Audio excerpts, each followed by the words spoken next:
오늘은 고린도후서 12장 11절로 21절 말씀 가지고 네 삶의 건물을 초월하려고 전한다.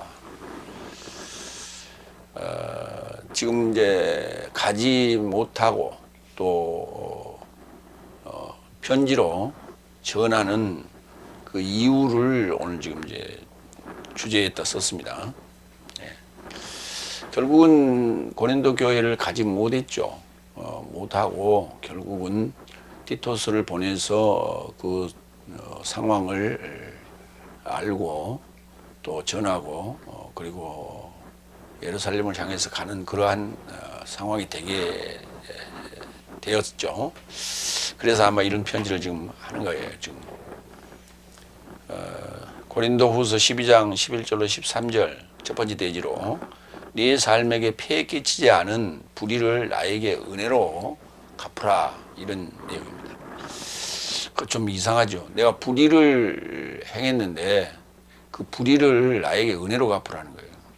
근데 그 불의가 아니에요. 근데 그게 이제 그 의미를 잘 따져보면 어떻게 보면 불의 같기도 해요. 왜냐하면 이제 그 폐해를 끼쳤으면은 폐해를 끼쳤으면 그거 사실 어떻게 보면 불의가 될 수 있는데 폐해를 끼치지 않았는데 그걸 불의라고 지금 표현했어요.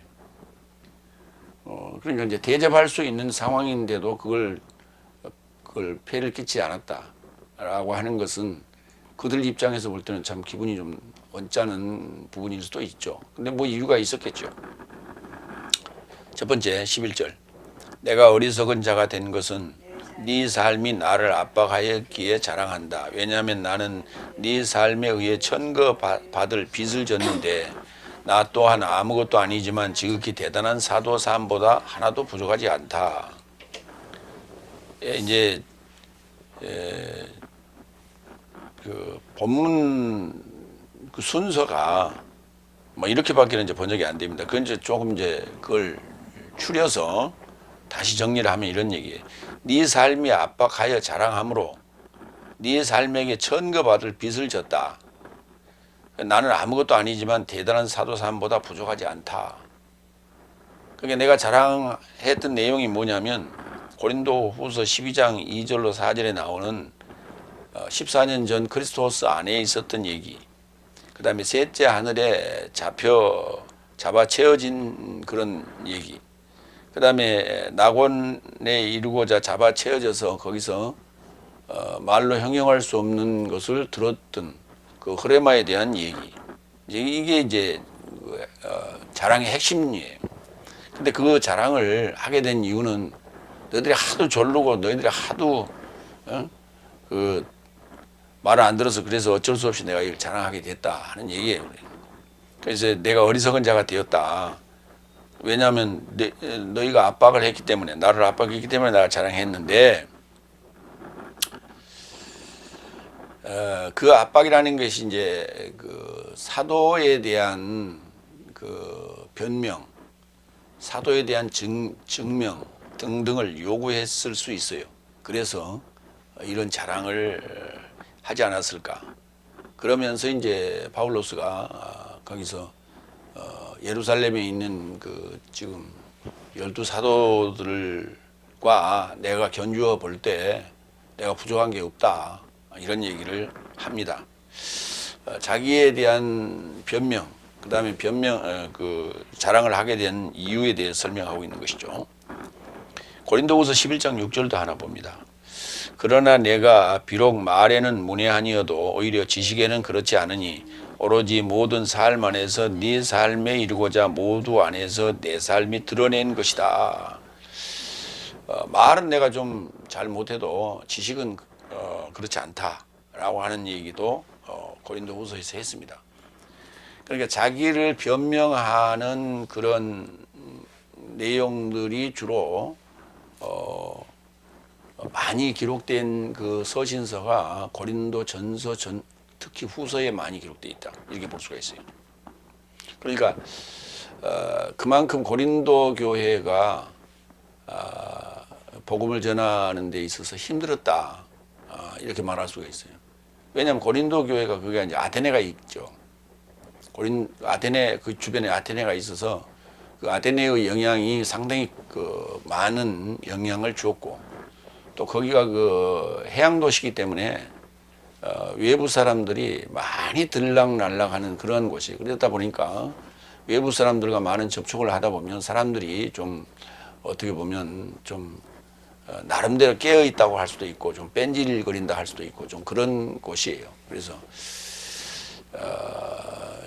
어떤 신문화가 나름대로 거기를 지배했던 그런 지역이다. 그러면서도 아테네의 그 종교적인 요소가 대단히 또 강한 그런 지역이기도 합니다. 그런 것 때문에 상당히 많은 부분 조심스럽게 복음을 전했고 될 수 있으면 피해를 끼치지 않고 약점을 잡히지 않고자 하는 그런 그 파울로스의 노력이 있었다라고 하는 것을 알 수가 있어요. 그러니까 고린도 전후서가 양이 상당히 많습니다. 이 많은 것을 보내면서 그들을 설득했던 그런 내용들로 짐작이 됩니다. 12절 실로 사도 삶의 표적은 이제 덧붙여서 사도에 대해서 더 얘기를 합니다.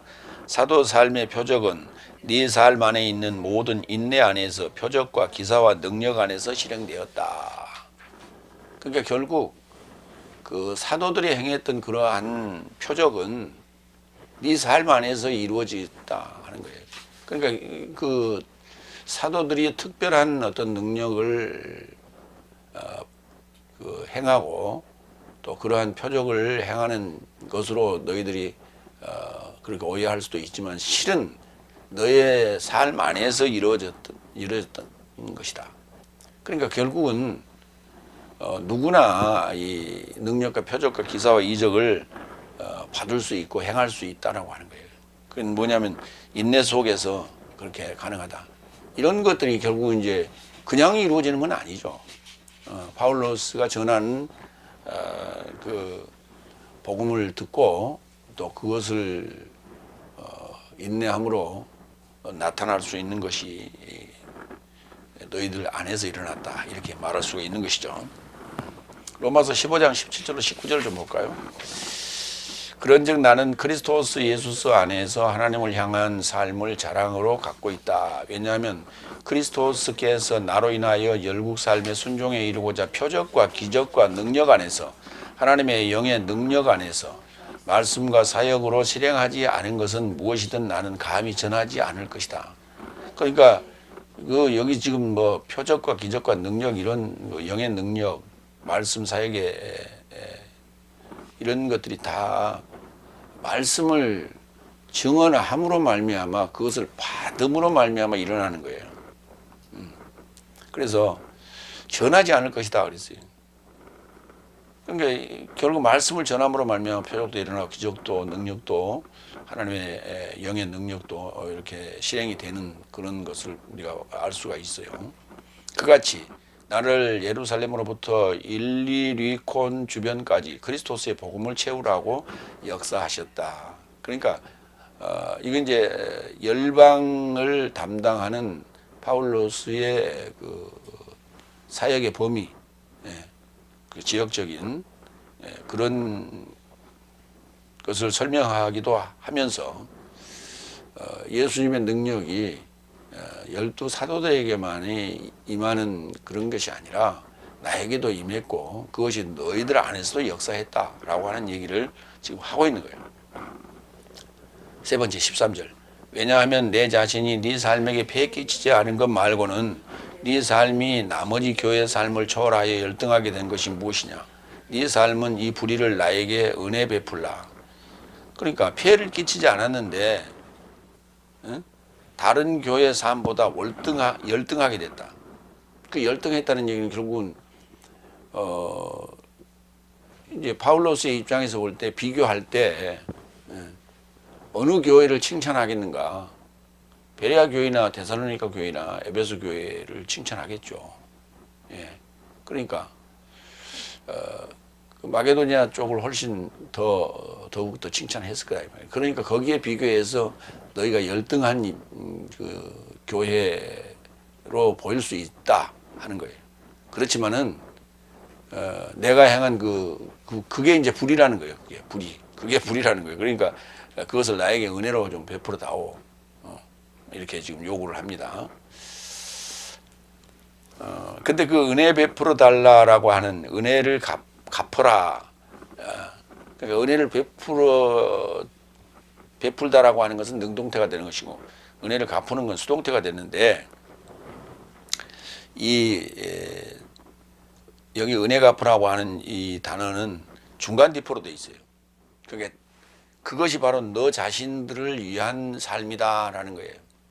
나에게 은혜 갚으라는 게 너 자신을 위해서 하라는 거예요. 그게. 그렇지. 내가 뭐 그걸 받아서 나에게 유익이 돼서 그 은혜 갚으라는 얘기를 하는 건 아니다 하는 얘기를 하는 거예요. 고린도전서 9장 3절로 6절 한 군데 볼까요? 나를 판단하는 삶에게 내 변명은 이것이니, 거기도 이제 고린도 교회를 지금 향해서 얘기하는 거예요.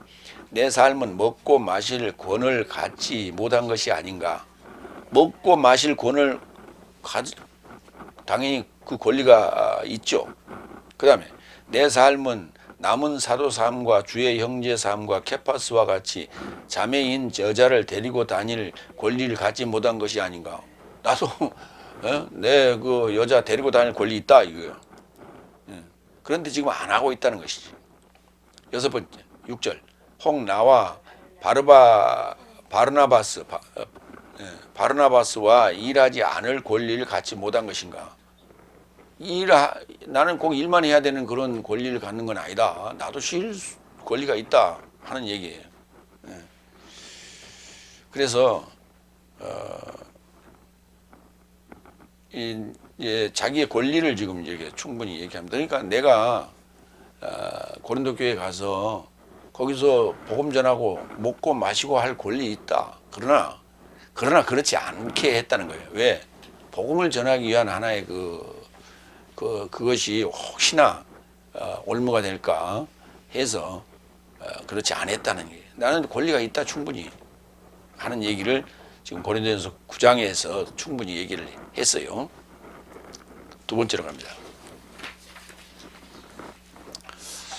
고린도후서 12장 14절로 18절 나나 티토스가 혹시 탐하지는 않았나? 네 삶을 짐지우지 않았다. 네 삶에게 어떤 경제적, 금전적 이렇게 짐을 지우지 않았다. 그런데 혹시 내가 탐을 했던가, 탐심을 가졌던가, 라고 하는 것을 지금 이제 되묻는 그런 표현이 되겠습니다. 네 번째 14절. 보아라, 세 번째 네 삶을 향해 가려고 준비하고 있으나 네 삶에게 폐 끼치지 않을 것이다. 왜냐하면 나는 네 삶의 소유물을 찾지 않고 오히려 네 삶을 찾는다. 왜냐하면 자식 삶이 부모 삶에게 저축함은 빚지는 것이 아니라 오히려 부모 삶이 자식 삶에게 빚지는 것이다. 그러니까 자식의 것을 썼다면 부모가 자식에게 빚지는 것이지,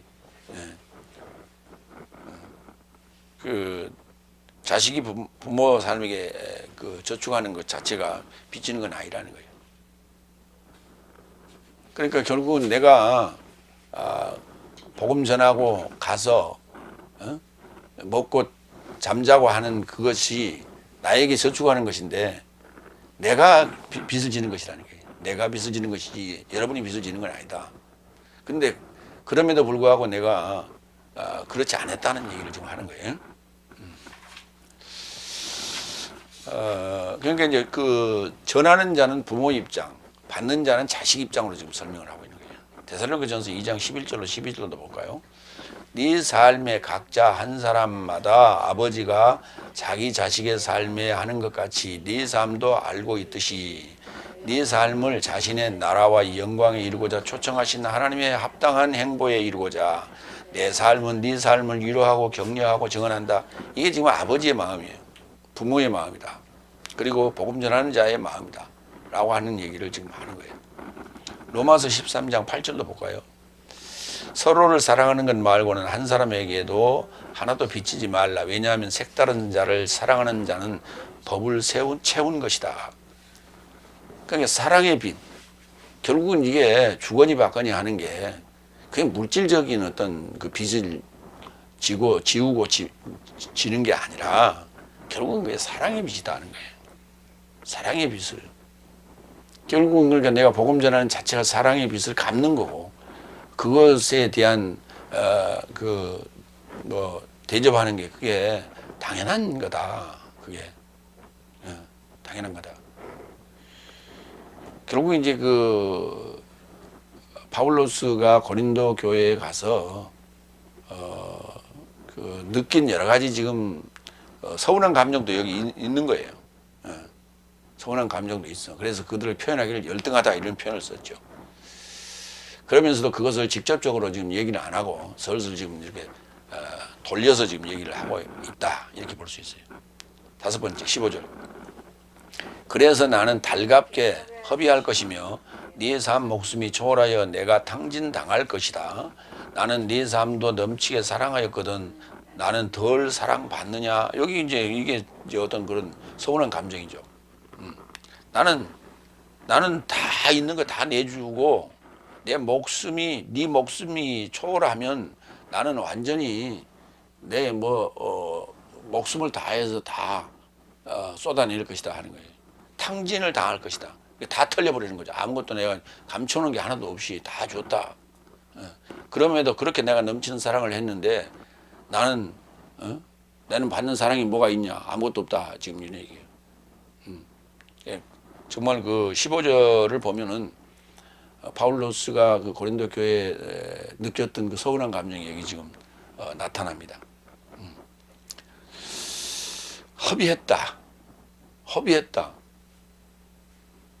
허비했다라는 그러니까 허비했다는 단어와 소비했다는 단어가 있는데 허비했다는 단어는 소비도 이제 그게 그 알뜰 소비가 있고 그냥 흥청망청 쓰는 것을 우리는 그걸 허비라고 그래요. 허투루 썼다, 막 썼다, 마구 썼다, 마구 막 뿌리다. 이거 허비라는 단어를 써요. 누가복음 15장 13절로 14절에 보면 돌아온 탕자 얘기가 있는데 그 얘기에 그 허비라는 단어가 등장합니다. 별로 좋은 말은 아니에요. 그리고 많지 않은 날을 결합하여 젊은 아들이 전부를 끌어모아 먼 지역에 이르고자 민중을 떠났고 거기서 구원 없이 살아 그의 재산을 훌 뿌렸다. 그리고 그의 모든 삶을 허비하고 그 지역을 조차 강력한 기근이 발생하였고 그가 궁핍해지기 시작했다. 지금 그러니까 바울로스의 입장이 이와 유사한 거예요. 근데 이제 그 재산을 훌 뿌리고 그 허비한 것이 결국은 뭐 돈을 뿌리고 그런 건 아니었어요. 바울로스는 그가 가지고 있는 복음에 대한 걸 아낌없이 다 쏟아내줬다네. 그러니까 이제 지식도 보면은 그것을 전하는데 이렇게 핵심은 감춰놓고 그 주변만 슬슬 돌려서 감질나게 하는 그런 사람들이 많이 있어요. 근데 이제 알고도 그런 사람이 있는가 하면 몰라서 그런 사람이 있죠. 그러나 상대가 느낄 때는 왜 핵심은 얘기 안 하고 왜 주변만 뱅뱅 잡아도나 뭐 이런 느낌을 받게 되죠. 바울로스는 그렇게 하지 않았다는 거예요. 여기 이제 허비란 단어가 다 파나오 다 파서 주는 거예요. 다 파나오. 그런데 실제로 이 그 탕진당했다라고 하는 단어는 이 다 파나오라는 단어 앞에 에크가 붙었어요. 그래서 허비하려고 내놨다. 그러니까 아예 문을 열어놓고 다 가져가라 이런 얘기예요. 그래서 탕진을 당했다. 수동태로 썼어요. 그래서 에크다 파나오. 우리말하고 좀 비슷해. 6번째로 갑니다. 16절. 그가 있으라 해도 나는 네 삶을 짐지우지 않았고 오히려 나는 교활한 미끼로 시작하여 네 삶을 취하였다. 그러니까 있으라고 해도 먹으라고 해도 나는 뭐 짐 지우기 싫어서 짐이 되기 싫어서 나는 교활한 미끼로 네 삶을 취하였다 그랬어요. 나의 그 목적은 사람을 취하는 게 목적이지 너희들과 그 관계나 아니면 너희들에게 접대받기 위한 어떤 그런 건 아니라 아니다 하는 얘기를 지금 하는 거예요. 근데 이게 교활한 미끼라는 이게 파울로스가 쓴 게 교활한 미끼가 아니라 저들이 느낄 때 교활한 미끼로 지금 느껴지는 거예요. 결국은 우리가 얼떨결에 사실 파울로스에게 복음으로 낚여졌다는 거예요. 낚여졌다 이렇게 느끼기 때문에 그들이 볼 때 이게 교활한 미끼 정도로 이해가 되는 거예요. 돌로스라고 하는 표현이 미끼, 속임수 뭐 이런 그렇게 좋은 표현은 아니에요. 마가복음 1장 17절 볼까요? 여기 이제 이 개념이죠. 이 개념을 이제 실행한 거예요. 그리고 예수께서 저 삶에게 언급하시되 내 뒤에 따라오라. 그러면 내가 네 삶을 사람 삶의 어부가 되도록 할 것이다. 그러니까 어부를 만들겠다라고 하는 거예요. 그러니까 어부가 고기를 이렇게 낚을 때 미끼를 던지잖아요. 그 미끼를 던지는데 산 미끼도 있고 가짜 미끼도 있어요. 요즘에 이제 그게 발달돼 가지고 그 제품이 아주 정교하게 이렇게 돼서 가짜 미끼도 있어. 그래서 진짜 이 먹이가 움직이는 것 같이 그렇게 느껴지는 거예요. 그러니까 그 큰 물고기가 올 때는 저 먹이가 있네 하고 탭석 물었는데 사실은 가짜예요. 그런데 그 안에 뭐가 있어요? 낚시가 있잖아요. 그래서 결국은 코에 끼어서 입에 끼어서 꼼짝도 못하고 낚임을 받죠. 낚여지게 되는 것이죠. 그걸 이제 그러한 표현을 지금 교활한 미끼로 네 삶을 내가 취하였다 이렇게 표현하는 거예요. 그게 이제 예수님께서 제자들을 사람을 낚는 어부가 되게 하겠다라고 하는 그것을 그대로 실천한 표현이다 이렇게 볼 수 있어요. 누가복음 21장 3, 4절. 그러므로 네 삶의 마음 삶이 방탕함과 술 취함과 생활적인 걱정 안에서 언제든지 눌려지거나 갑자기 그 날이 올가미 같이 네 삶의 접해 서지 않도록 스스로 네 삶 스스로 주의하라. 이게 눌려지다라고 하는 단어. 눌려지다라는 단어가 짐 지우다는 거예요. 그러니까 짐을 지우면 어때요? 이렇게 눌려지죠. 눌려져요. 그러니까 이 짐 지우는 것은 누구에게 부담을 주는 얘기예요. 그래서 이 바레오가 눌려지는 것이고 뭘 얹어주면 눌러지죠. 근데 그걸 더욱 더 이렇게 압박을 가하고 부담을 주는 것을 짐 지우다. 그래서 앞에 카타가 붙었어요. 그래서 그 내리 누르는 거예요. 근데 수고하고 무거운 짐진 자들아 다 내게로 오라 하는 그 말씀 속에 그 짐은 짐승에게 지우는 짐이에요. 짐승에게 지우는 짐. 당연히 지고 가고 있는 거예요. 당연히 소가 짐을 지고 있는 나귀가 짐을 지고 있는 그 짐을 얘기하는 거예요. 그러니까 그건 부담은 아니죠. 당연히 져야 될 짐이에요. 근데 여기서 이제 짐 지우다라고 하는 카타 바레오라고 하는 이 표현은 부담을 주는 거예요. 어떤 부담을 주는 거예요.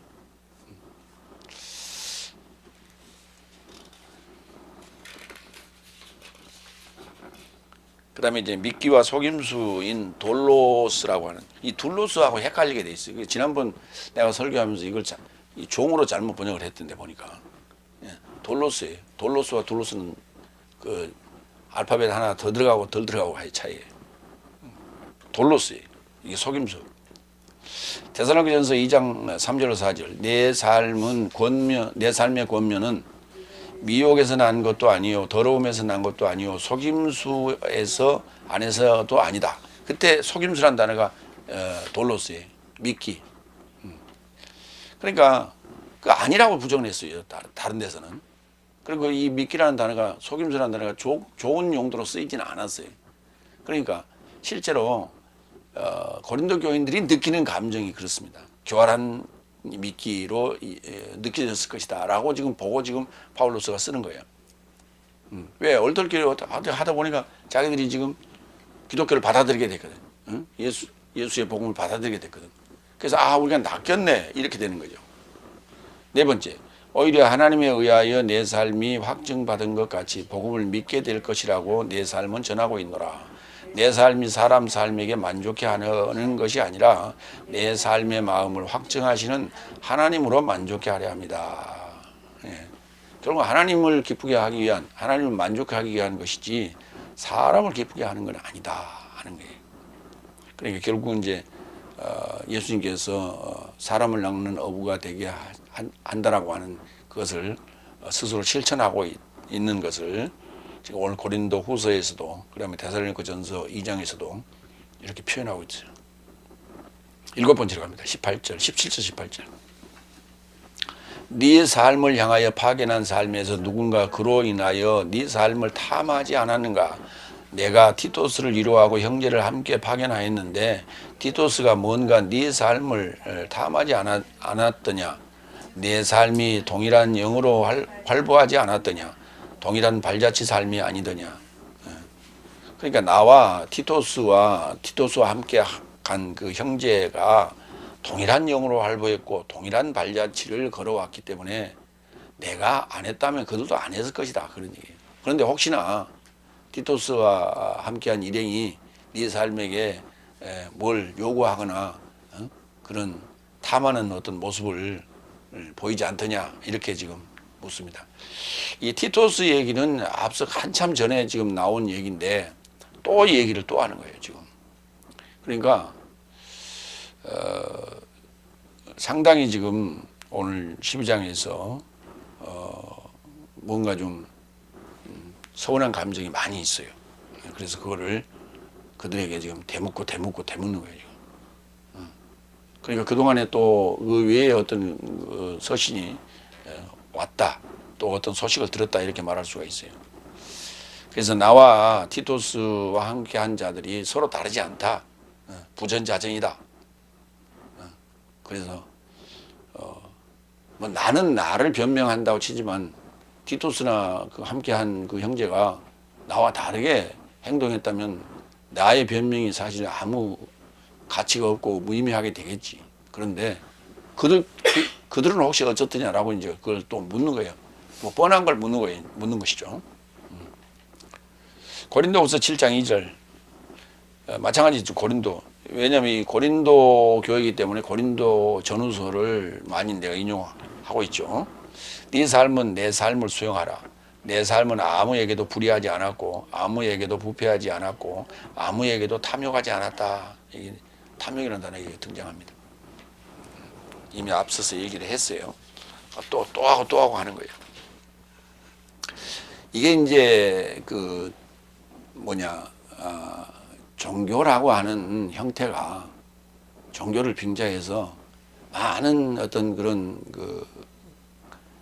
금전적 요구를 많이 했던 것을 타 종교에서 지금 그런 행위가 있었다라고 우리가 볼 수가 있는 거예요.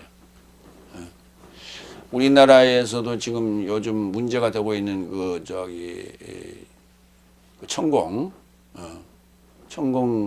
그 작자가 그 제자들이 하는 얘기가 저쪽에 이제 부산 쪽에서 주로 그 활동을 했고 거기에서 그 많은 그 회원들이 있었던 것 같아요. 그런데 지금 현재 그 도장을 개설한 것도 그 주변에 있는 그 회원들이 다 십시일반으로 투자를 해가지고 지금 그렇게 도장을 열었는데 그 사람들이 생활적으로 넉넉한 사람들이 아니었다고 얘기해요. 저기 시장에 장사하던 사람들 뭐 이런 사람들이 상당히 거액들을 투자해가지고 저렇게 그게 뭐 공부라고 그러는데 도대체 뭐 공부를 할 게 뭐가 있어? 그게 진리가 뭐가 있어? 뭐 공부를 합니까? 그리고 공부를 한다라고 하는 것은 뭔가 배울 게 있어야 되고, 펜으로 쓸만한 어떤 끌적일 만한 거리가 있어야 되는 거예요. 근데 뭐 그런 거리가 뭐가 있어요? 근데 그걸 가지고 듣고 그게 무슨 뭐 신의 계시인 양 그렇게 예? 그 일종의 그 저기 자격 없는 무당이에요. 무당짓거리 하는 거예요. 근데 거기에 사람들이 현혹돼 가지고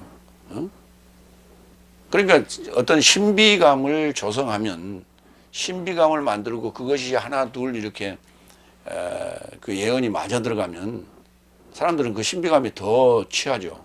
그래서 그냥 가는 게 아니에요. 다 돈이에요. 거기 저기 그 입회하는 비용도 많고 또 수강료도 꽤 되고 그리고 다 일일이 점검해 가지고 그 기자들이 그 취재하려고 그 넣었더니 아주 칼날같이 갈라내 가지고 취재도 못하게 하고 그런 식으로 지금 하고 있더라고요.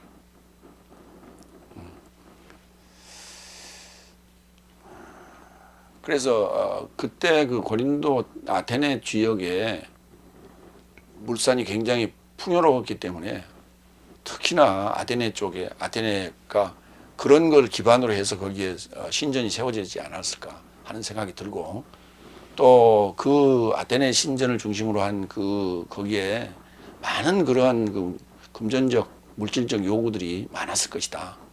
그래서 파울로스는 그것과 아주 차별화를 기하기 위해서 엄격하게 이렇게 했던 것을 지금 설명하고 있다 이렇게 볼 수 있어요.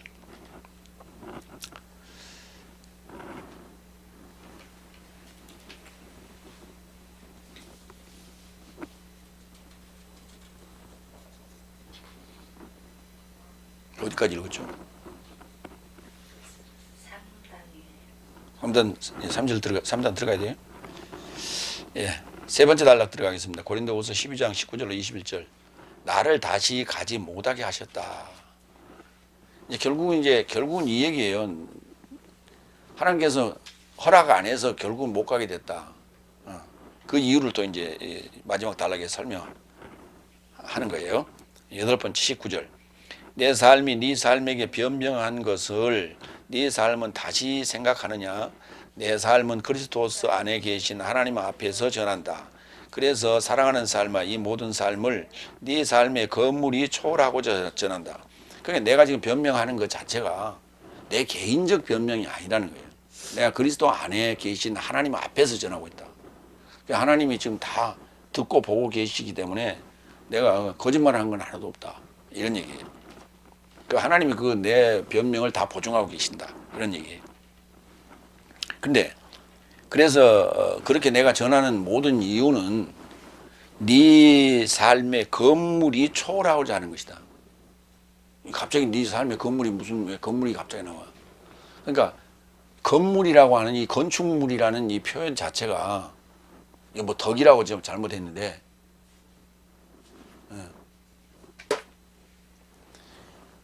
뭐냐 세우는 거예요. 응? 지진이 나도 붕괴되지 않을 건물로 세우는 거예요. 그래서 그 건물의 대상이 뭐냐면 성전인 거예요. 그래서 내 몸이 곧 성전이다라고 하는 거예요. 이것이 원래 있는 건물이 아니라 초월된 건물로 지금 얘기하는 거예요. 그래서 네 건물이 내 삶의 건물이 초월하고자 하는 것이다. 그럼 그게 뭐냐? 이것도 지금 이게 아주 빙 둘러서 지금 얘기하는 거예요. 이 슈페르라고 하는 전치사 하나를 통해서 이렇게 쓱 던지고 있는 거예요. 지금 이 오이코도메라고 하는 이 건물인데 마가복음 봅시다. 13장 1절로 2절. 그리고 예수께서 성전에서 나가시는데 그의 제자 삶에서 하나가 말하되 선생님 돌 삶이 어떠하며 건물 삶이 어떠한지 보세요. 그러자 예수께서 답변하여 그에게 언급하시되 이 큰 건물 살 말이냐? 돌에 접한 여기 돌이 결단코 노임받지 않는다. 즉 결단코 붕괴되지 않는다 그랬어요. 그걸 갖다 번역을 잘못해가지고 여기 돌 하나 남지 않고 다 무너지리라 그랬는데 붕괴되지 않는다고요. 여기 이 돌과 돌이 서로 물려 있어서 서기관 바리새인 유대인들이 다 이 성도들을 다 이렇게 꽉 끈끈하게 붙들고 있어가지고 뭘로 인맥으로, 학맥으로, 그다음에 금전적인 어떤 그런 그 관계로 다 끈끈하게 돼 있어요. 이 우리 교인들하고 지금 똑같은 개념이. 그래서 그 돌들이 하나하나 그 성도들이 결단코 노임을 받지 못한다. 나는 지금 그 돌들을 찾으러 왔는데 그 돌들이 놓여지질 않는다. 나에게 오질 않는다. 왜? 그 성전이 붕괴되지 않으니까 성전 중심으로 지금 그 예루살렘 교회가 지금 예루살렘이 그렇게 돼 있지 않냐. 성전 중심으로 돼 있어. 그러니까 그거를 돌로 표현해 놨어요. 건물로 표현해 놨어요. 단단한 건물로. 그래서 그게 무너져야 나에게로 올 거다. 이런 얘기예요. 요한복음 2장 19절로 20절, 21절. 요한복음 2장 19절로 21절. 예수께서도 답변하여 저 삶에게 언급하였다. 네 삶이 이 성전을 허물라. 그리고 내가 3일 사흘 만에서 저를 일으킬 것이다. 그런즉 유대인 삶이 언급하였다. 이 성전은 43과 6년 삶으로 건축하였는데 당신이 3일 사흘 만에 저를 일으키겠느냐? 그러나 저는 그의 몸의 성전에 관하여 말씀하시더라. 그러니까 46년 만에 간에 지은 그 성전을 헐라라고 이렇게 그걸 보면서 얘기했지만 사실은 그의 몸의 성전에 대해서 얘기한 것이다. 그러니까 나를 첫 번째 성전을 헐라, 성전 건물을 헐라. 그러면 부활 다시 살게 되는데 그것을 초월하려고 하는 거예요. 그것을 이렇게 벗어나는 초월하는 거예요. 히브리서 9장 8절도 이것을 성령이 분명히 하셨으니 아직 첫 장막의 건재함을 유지하면 거룩한 삶의 방법을 아직 드러내지 않는다. 첫 장막이 건재하다면 거룩한 삶의 방법, 초월된 부활된 삶의 방법을 드러내지 않는다고. 그러니까 하나님의 속성 중에 제1이 거룩인데 이 거룩하게 되는 이런 초월적 개념은 거룩으로 초월하는 것은 첫 장막이 무너져야 되는 거예요. 첫 장막이 무너져야 돼. 첫 아담이 무너져야 돼. 첫 건물이 무너져야 돼. 다 같은 말이에요. 첫 건물이 첫 성전이고 첫 성전이 바로 첫 사람이에요. 아담이에요. 그러니까 바로 그 첫 아담이 누구냐? 우리예요. 우리가 나의 그 속성이 무너져야 돼. 예수와 함께 십자가에 못 박혀서 무너져야 돼. 그게 십자가에 못 박히는 게 무너지는 거예요. 그래서 거룩하게 초월하는 거예요. 거룩하게 부활하는 거예요. 그래서 내가 복음 전하는 하나님 앞에서 복음 전하는 이유는 바로 네 삶의 건물이 초월하고자 하는 것이다. 이렇게 지금 얘기하는 것이죠. 9번째 20절. 왜냐하면 내가 원하지 않는 삶인 네 삶을 만나거나 나도 네 삶이 원치 않은 삶인 네 삶에게 만나지게끔 가지나 않을까 두렵다. 다시 간다는 게 두렵다. 지금 이렇게 표현했어요. 아무튼 다툼과 시기와 분냄과 당쟁과 증상, 험담, 거만함과 무질서 없이 만나고자 한다. 만약에 만났다면 그런 거 없었으면 좋겠다.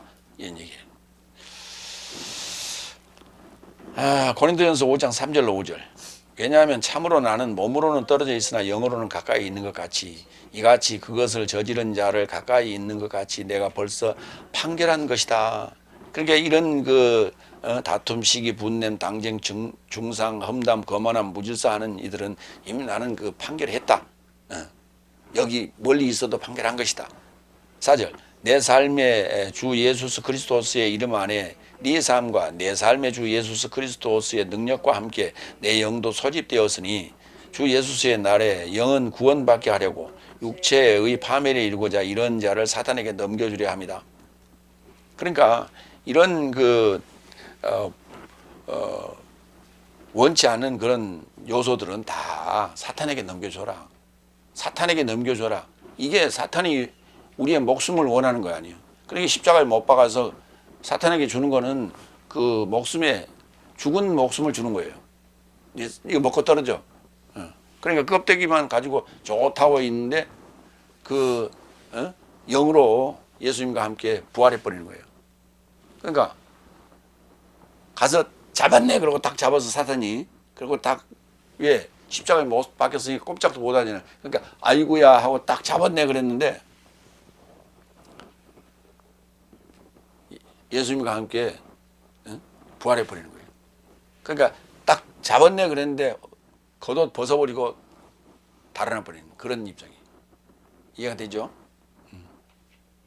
그래서 그것을 그 겉옷에 해당되는 것을 그것을 사탄에게 육체적 파멸인데 겉옷을 벗어버린 게 육체적 파멸인데 그걸 사탄에게 넘겨줬다 이렇게 표현하거든요. 뭐 하려고? 예수의 날에 영이 구원받기 위해서. 그래서 고린도전서 5장에서 이미 얘기를 했던 거예요. 그러니까 지금 오늘 새로운 얘기를 하는 것 같이 보이지만은 이미 한 얘기를 다시 한번 이렇게 상기시키고자 하는 거예요. 그래서 그것을 다시 기억나게,